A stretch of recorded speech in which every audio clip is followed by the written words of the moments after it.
Chair, I think Senator Onyonka, you know, you stood on a point of order, so I thought you have commented on during your time. No, Chair, thank you so much. Chair. Oh, sorry. CS, thanks for coming. And as I said yesterday as my classmate, I hope that whatever we say here, you'll deliver it to the President, because he needs to listen to what some of us have been saying. First of all, Chair, I'd like to make a special statement from myself that it was not easy for me to get information about Adani. This information came to me from a young man who's called Nelson Amenya, who lives in France. The young man sits in one of the investment companies in France, and he saw these documents pass on his desk. When he called me, the information that I was speaking made me, first of all, get worried about himself, because as you realize, Chair, I actually publicly have stated that the information Nelson Amenya has given me as of 3 days ago is that he has found some people who are following him in France, and he has actually, we have been talking to some people to create a safe haven for him so that he can be siphoned out of France. That's how delicate and personal this matter is to some of us.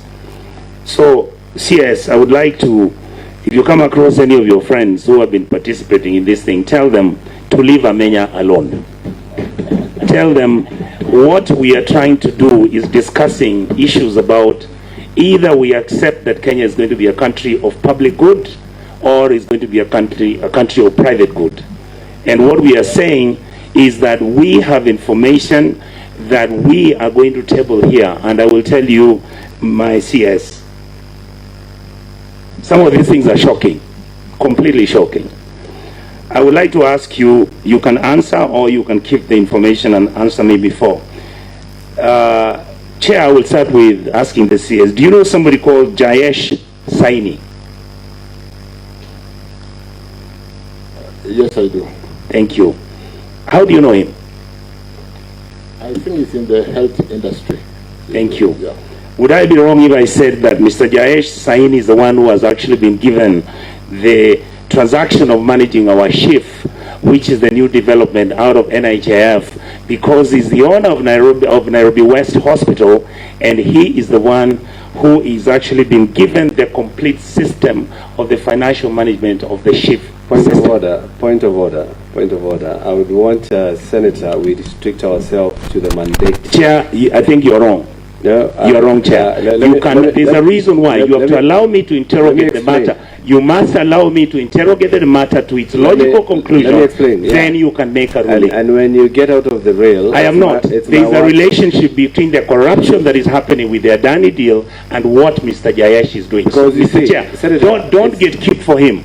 Please don't. No. Point of order, don't get keep for him. You are going the wrong way, Chair. Senator Onyonka, just 1 minute, please. Yes. Chair, it is quite possible that there is somewhere that Onyonka... There is a nexus. I'm trying to create the nexus. Allow me to make my case. Onyonka, allow him. Just let me explain something, Chair. It is possible that there is somewhere that Senator Onyonka is driving at. That is where I'm going. Just allow me to go where I'm going. Senator Onyonka, you're out of order. Yes, he is not listening. And I'm trying to... Your SG, I am telling you now, you're out of order. No, Chair, can you protect Senator Onyonka? Because if now Senator Sifuna invokes the power of being an SG, he might chicken out from pursuing a... No, I'm on the mic to just guide the Chair. Yes. I was saying it is possible there is somewhere order, you in terms of nexus, you allow him to, and I don't want to use this aviation analogy, let him land the point. Let's see where he's going with it. Just give him a little bit... I was afraid of getting out of context and losing Kenyans, because the issue we are dealing with is the issue of the airport, JKIA. So I thought he has lost his... Chair, I am giving you by talking about health. There is a nexus. No, I was just trying to bring him to allow me to set it up. Okay, now ask your question. Question I'm asking, I asked him, does he know Jayesh Saini? He said yes. Allow me to interrogate him. Continue, you have Thank you, sir. Yes. Thank you so much. Yes. CS, Would I be wrong to say that Mr. Saini is the agent of Adani in Kenya? The answer is yes or no. It's up to you. I'm not aware. You're not aware. Are you also aware that meetings that took place in Dubai where this deal was being discussed, Mr.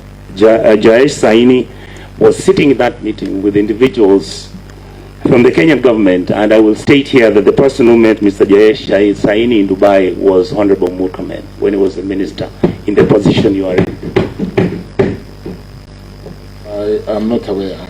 Without having evidence that I can prove, but I think it's important that I make the statement that in that meeting that money exchanged hands, and Chair, later on I believe as we continue, these details should be presented to this House. The second issue I wanted to ask the CS, in your understanding, I want you to go to where Honorable Cherargei was. You go to page, Chair, it is, we start with the consideration of the project progress, minute 6. I want you to go there, Chair.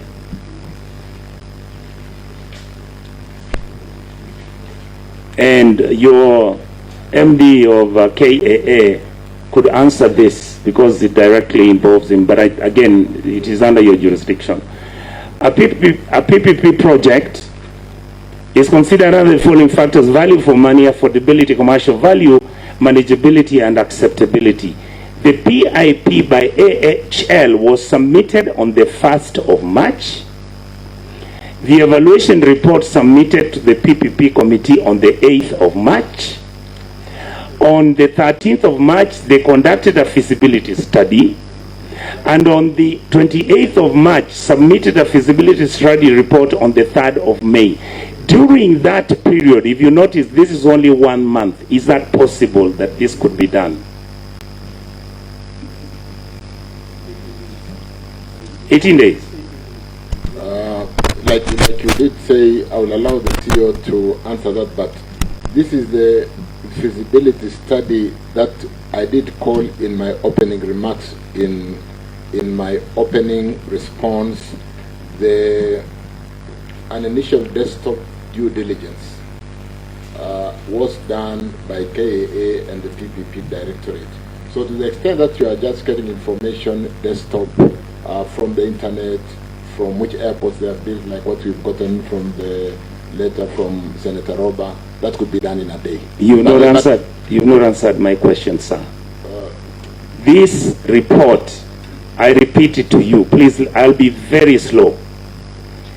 The PPP project is considered under the following factors: value for money, affordability, commercial value, manageability, and acceptability.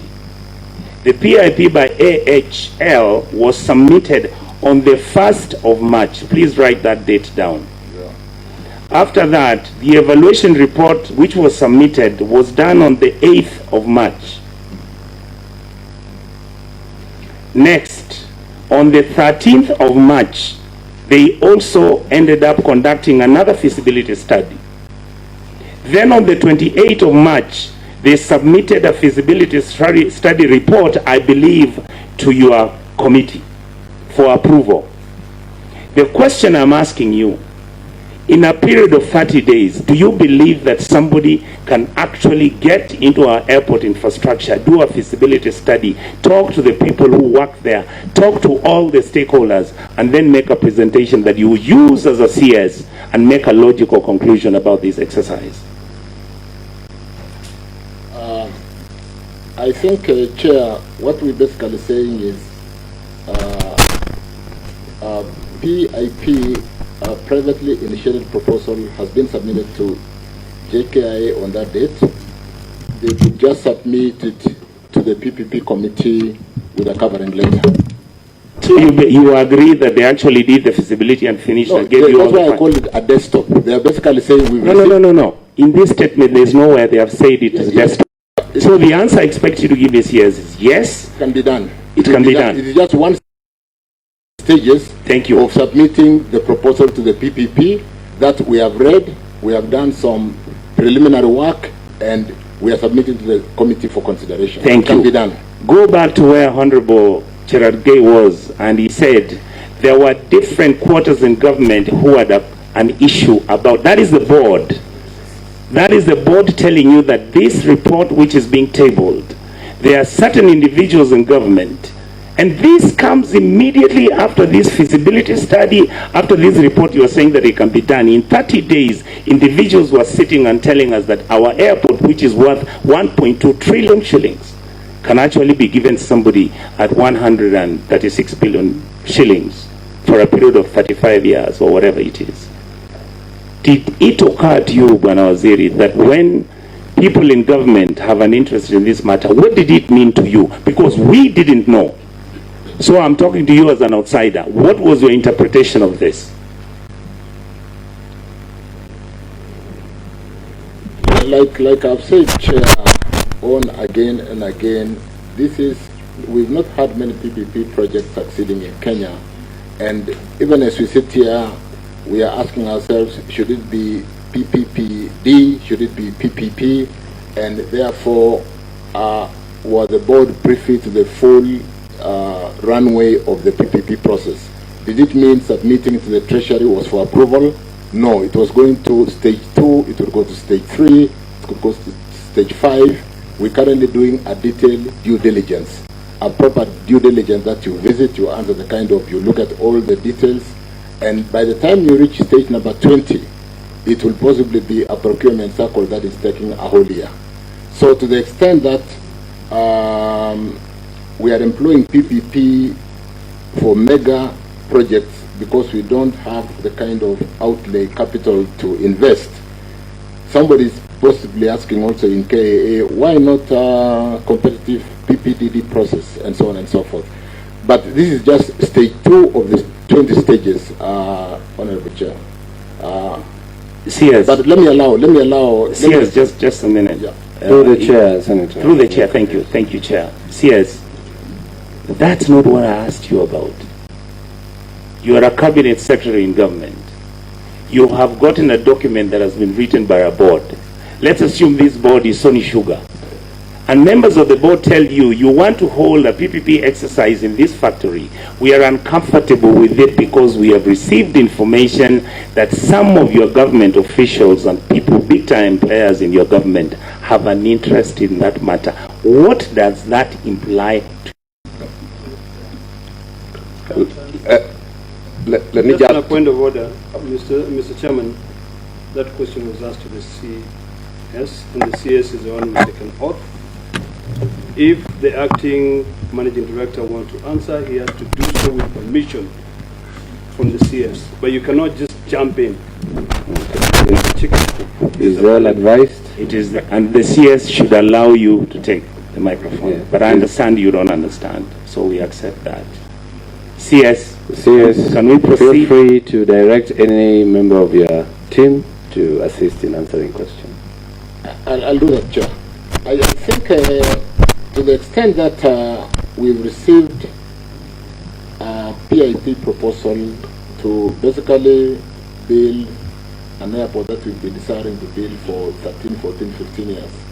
If I received a PPP proposal today for Mohammed Bironi, I'll possibly be trying to push it within the next 1 week to ask ourselves, is it true that somebody can build for us this road?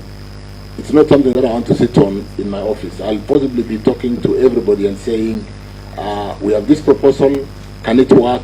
And therefore, depending on the agency, there could be interest. There's no question about that. But I did say, Chair, that I've just gone back to my step 1 to step 20, to the extent that even if the board was sitting to consider this, there's a whole due process, including why we are appearing in Senate today. Difficult questions, some of the simple questions because of lack of information, satisfy everybody that the due process must be followed. I realize you're taking me where I don't want to go.